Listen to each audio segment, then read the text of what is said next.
Conheça o Cotai Project. O Cotai Project pretende desenvolver um ecossistema financeiro global que dará 100% de anonimato, liberdade geográfica e financeira para todos os usuários de criptomoedas do mundo. O ecossistema consiste em uma corretora de criptomoedas, um banco digital internacional e um gateway de pagamento em cripto. Tudo isso dentro da Cotai Wallet. Não perca essa oportunidade e acesse o nosso site. Link na descrição do vídeo. O nacionalismo tem crescido no Brasil, né? O nacionalismo tem crescido no Brasil, tem crescido no mundo. O nacionalismo é a única saída que existe. Todos os países fortes que você vê hoje de verdade, que não estão baseados em cima de papel, criação fictícia, todos eles são extremamente nacionalistas. O que você acha dessa questão? Nacionalismo? Eu concordo, eu acho que está crescendo no Brasil. E está crescendo de modo geral em vários outros lugares no mundo. A questão é a seguinte: as pessoas, depois da queda da União Soviética, compraram essa noção de que agora o mundo inteiro vai se unificar, é o mundo liberal, o mundo progressista, cosmopolita, é o fim da história e por aí vai. E aí, as elites passaram basicamente a ignorar também as demandas populares. Tu pega, por exemplo, um monte de país entrando na União Europeia, inclusive países que fizeram referendo. O referendo votou contra a entrada na União Europeia e os caras colocaram os países mesmo assim dentro da União Europeia. Acho que fizeram isso com a Irlanda, por exemplo, ou com algum dos países escandinavos. Se eu não me engano, na Irlanda, repetiram o referendo 3 vezes, até dar o resultado que eles queriam, né? Então, aos poucos, as elites vão se distanciando cada vez mais do povo. Vão virando aí, efetivamente, uma elite internacional, uma elite transnacional. As pessoas, diante do fato de que as demandas mais íntimas delas não são atendidas, né? E diante do fato de que o problema principal é esse sistema transnacional, elas vão querendo se apegar a candidatos que são simultaneamente patriotas e populistas, né? É daí que vem a ascensão da Marine Le Pen, a ascensão do AfD na Alemanha, o próprio fenômeno do trumpismo que chega depois e o próprio fenômeno do bolsonarismo. Isso aí é fruto de uma crise internacional do liberalismo político. E aí as pessoas passam a depositar todas as suas esperanças em alguma figura que para elas seja equivalente a um César, né? É o cara que vai chegar no sistema e derrubar as elites e governar para o povo. E aí, em alguns lugares, isso aí vai funcionar, porque a pessoa escolhida realmente tinha ali aquela aura ali de César, né? Como, por exemplo, sei lá, na Rússia, né? Que o país nos anos 90 estava na merda, basicamente.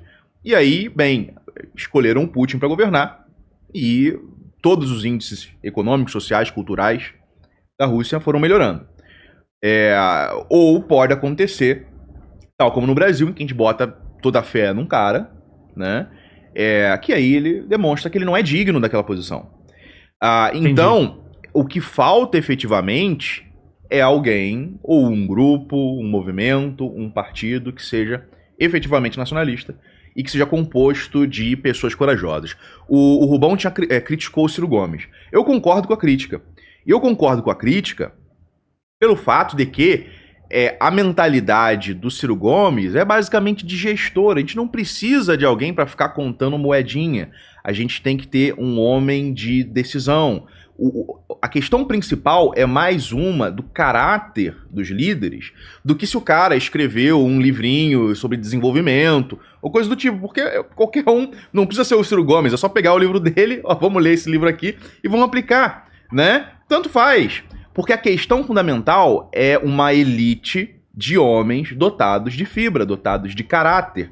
Algo que o Bolsonaro não tinha, algo que, bem, hoje em dia o Lula não tem, porque é basicamente um zumbi controlado pela mulher, algo que boa parte da elite política brasileira não tem, incluindo o Ciro Gomes, que agora vai pro defunto PSDB, né? Um partido que estava afundando, que ia desaparecer, ele tá indo lá da sobrevida, porque tem ressentimento com o PT e porque o PDT também é uma bosta, é um partido decadente, é um partido afundado na corrupção e que, inclusive, quando houve uma tentativa de entrada de nacionalistas autênticos dentro do PDT, o PDT tentou expulsar todos esses nacionalistas de dentro do seu partido para poder agradar o pessoal woke, para poder agradar o pessoal progressista, né? É verdade, né? Exatamente. Então, assim, não existe solução, eu já adianto, né? A não ser que o Rubão, de fato, venha presidente ano que vem, eu já adianto, eu vou votar nulo. Pra mim não existe negócio de menos pior, né? A gente tem que compreender a dignidade da nossa posição como cidadão, que implica uma certa dignidade do nosso voto. e parar de votar no menos pior, né? Se não existe alguém digno, a gente se separa desse sistema político eleitoral. A gente se mantém à parte, acima do sistema, construindo uma alternativa a partir de um trabalho de base, a partir da formação de uma nova elite, porque aí quando a gente, por exemplo, juntar, vamos supor, 10 mil homens, 100 mil homens dotados de caráter, doutrinados ideologicamente, né, numa dogmática nacionalista, aí a gente toma o Brasil de assalto, né? Tomar de assalto no sentido de, por exemplo, que você tem 10 mil homens, 50 mil homens, 100 mil homens de caráter treinados, doutrinados, eles vão estar ocupando todos os postos, né? Vão fazer concurso, vão estar ocupando postos de juízes, de oficiais militares, né? Vão estar ocupando postos de qualquer outro cargo. E aí você controla o sistema. Vão ser pessoas que vão estar na cultura, vão estar produzindo música, escrevendo livros, etc. Né? E aí você está basicamente conduzindo uma guerra a longo prazo, porque assim, quando se fala em revolução, a gente fala em revolução, a Revolução Francesa, 1789, queda da Bastilha e por aí vai. Revolução Russa, o assalto ao Palácio de Inverno. A revolução é um processo que começa 10, 15 anos antes, porque é precisamente o trabalho de base que vai sendo feito, de subterrâneo, de, por exemplo, fazer live, né, de escrever, de publicar livro, de fazer contatos. Nesse sentido, a Revolução Nacionalista no Brasil já começou. A gente não sabe se vai ter o momento da erupção vulcânica, em que ela vai concluir de maneira bem sucedida. Mas o processo revolucionário nacionalista é algo que, em tese, já está em andamento e é esse trabalho que a gente tem feito e é o trabalho que é necessário, né? Então, eu acho que esse é o caminho a seguir, porque é o caminho que vai efetivamente fazer com que o Brasil alcance a sua potencialidade e se separe desse sistema globalista internacional. É show de bola. Concorda? Perfeitamente, em grau, número e gênero. Inclusive foi isso aí que transformou a China no que ela é hoje. Alguém acha que foi a Revolução Comunista. Não é isso. A Revolução Comunista, ela acontece, expulsam os alienígenas e daí para frente você tem um processo de aclimatação. É nesse processo de aclimatação intenso começa a fazer essa mudança de base. É assim, não foi por imposição, não foi porque tem um ditador lá que mandou fazer. Você assim era fácil demais. Não é por aí. Você criou uma nova cultura, você criou uma nova sociedade. Isso é possível, aconteceu na China.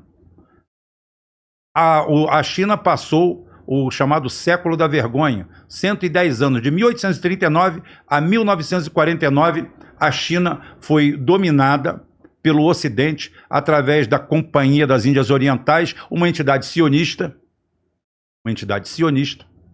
feita com o dinheiro que veio da península, que foi lá para a Holanda, e com a Inglaterra, foi naquele momento. Eles tiveram uma ideia mágica, Portugal e Espanha conquistaram novos mundos, estão trazendo ouro e riqueza.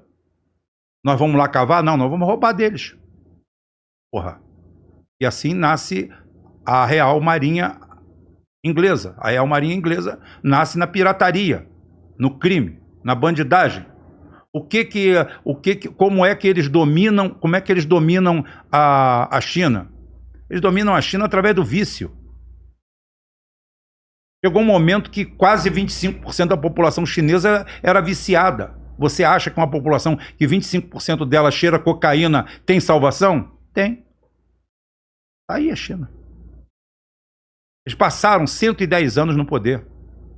E quando aparece alguém que vá peitar a situação, em 1857, a Segunda Guerra do Ópio. A primeira de 1839 é 1842, eu acho. Tá? Ali, eles tomam os principais portos e a Companhia das Índias Orientais começa a monopolizar aquilo ali. Claro que com a participação da elite chinesa. Claro que com o benefício dessa elite chinesa. Não tem condições de você dominar um país que naquela época tinha acho que 400 milhões de habitantes. Era uma monstruosidade, já era. Tá? E era o país mais rico do mundo. Sem outra coisa. Em 1857 eles fazem um segundo levante. Aí ficou ruim para a Inglaterra. O que aconteceu? Os Estados Unidos e a França foram acudir. Olha como é que eles são inimigos. Foram acudir e subjugaram por quase mais 100 anos a China. Foi desse esse quadro caótico que nasceu essa China que está aí. Tá? Eu não estou preocupado se eu vou resolver o problema do país agora, daqui a 5 minutos, em 2 anos ou em 10 anos. Eu estou fazendo a minha parte. É o beija-flor jogando água na floresta. E a China tá pegando os Estados Unidos fragilizado também, né? Não está. Os Estados Unidos se fragilizou porque quis. Os Estados Unidos... Por que você acha que se fragilizou? Aí é histórico. Todos os impérios aconteceu a mesma coisa. É muito difícil você lidar e manter o poder. É muito difícil. Porque existe uma coisa da essência humana, tá? Que é a impermanência. O ser humano é impermanente. Fui campeão, e agora você o quê? A impermanência acaba explicando o que acontece com as superpotências. Teoricamente, era para o Império Romano não ter caído nunca. Tinham todos os elementos na mão. Mas a impermanência faz com que o ser humano esteja sempre procurando movimentar alguma coisa, sempre mexer alguma coisa. Poder, poder, poder, mais poder, mais poder, mais poder. Então, daqui a pouquinho, você não tem mais luta ideológica, você não tem mais preparação. Você acha que apenas o poder te vai dar mais poder, quando não é isso. Não é o poder que vai te dar mais poder. O poder chega um momento que ele te fragiliza. Você tem que saber trabalhar isso. Você tem que saber o seguinte, a China, por enquanto, está fazendo o dever de casa muito bem. Planificado. O sistema político deles hoje é o melhor que nós temos. Não tem nada melhor no planeta. Não tem nenhum chinês que tenha a casa derrubada e tomada pelo Estado. Tá? Não, nenhum chinês é sequestrado porque peitou o Estado e some, desaparece. Isso tudo é lenda. Tudo é lenda. O que existe ali é um pragmatismo objetivo de se criar uma nação e de resolver os problemas. Primeiro acabar com a miséria, depois acabar com a pobreza. Não acabaram com a pobreza, eles acabaram com a miséria.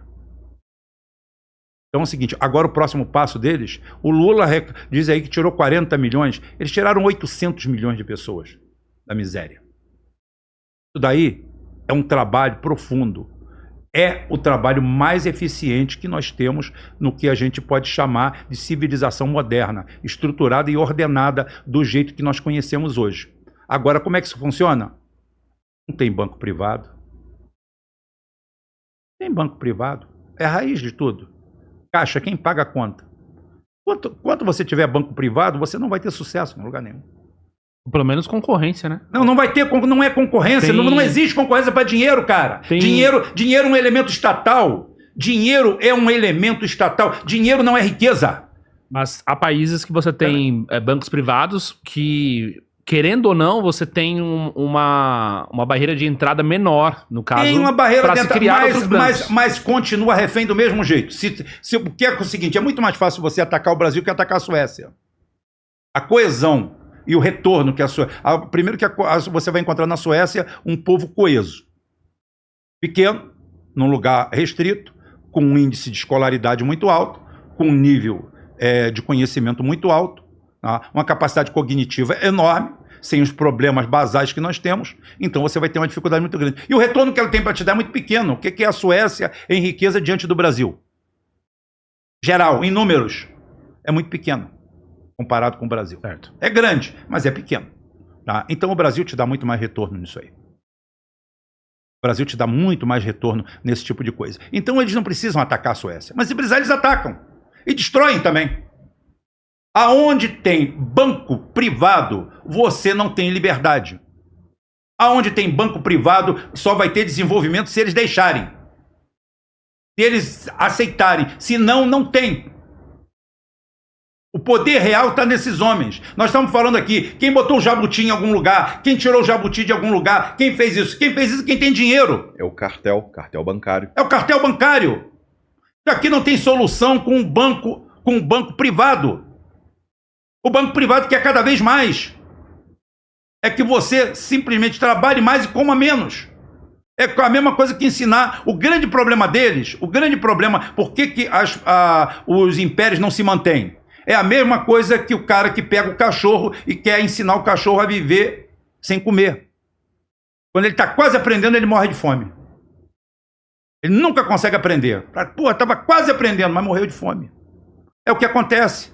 Você começa a subjugar a sociedade, você começa... Aí o Império Romano vai embora, o Império Otomano vai embora, o Império Inglês vai embora, o Império Americano está indo embora, vai. Tchau.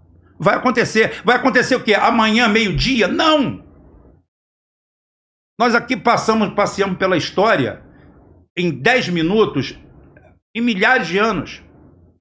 Aquilo levou tempo para acontecer. Quando eu falo, por exemplo, que Bitcoin é um bolo de merda, que não vale para nada, que não tem valor nenhum, isso não quer dizer que hoje o cara não consiga transferir $1 trilhão em Bitcoin. Não quer dizer que quem está ali não está ganhando dinheiro. Tem gente ganhando dinheiro com tráfico de cocaína também. Eu vou começar a mesurar que o tráfico de cocaína é um grande negócio? Não é taxado, né? Meu amigo, exatamente. Aí é bom de ganhar dinheiro. Não, mas ainda é taxado, fácil, né? Ainda é taxado que tem a indústria da corrupção por trás. Hoje o Bitcoin nem isso precisa. Então é o seguinte, qual a sobrevida que existe no Bitcoin? Nenhuma. Como é que você consegue imaginar o Bitcoin para daqui a 50 anos? Até quando alguém vai ficar apostando em algo que não existe? 1 milhão. Vai valer $1 milhão. Vai. Ótimo. Quanto mais alto valer, mais perto está do precipício. E algo que não existe, algo que não tem nada por trás, algo que é inventado, que é planilhado e colocado e aceito porque é bom para todo mundo, é bom para os bancos centrais, é bom para o Federal Reserve, porque se não fosse, seria combatido. Se não fosse bom para eles, era proibido e você não ia ter. E do jeito que o Xandão fecha o X, você fecha quem você quiser. Tá? As redes sociais, todas elas, as redes públicas, todas elas estão sob controle. Se você quiser banir, você bane. Não estou falando você quebrar o protocolo dele, não. Eu estou falando você banir.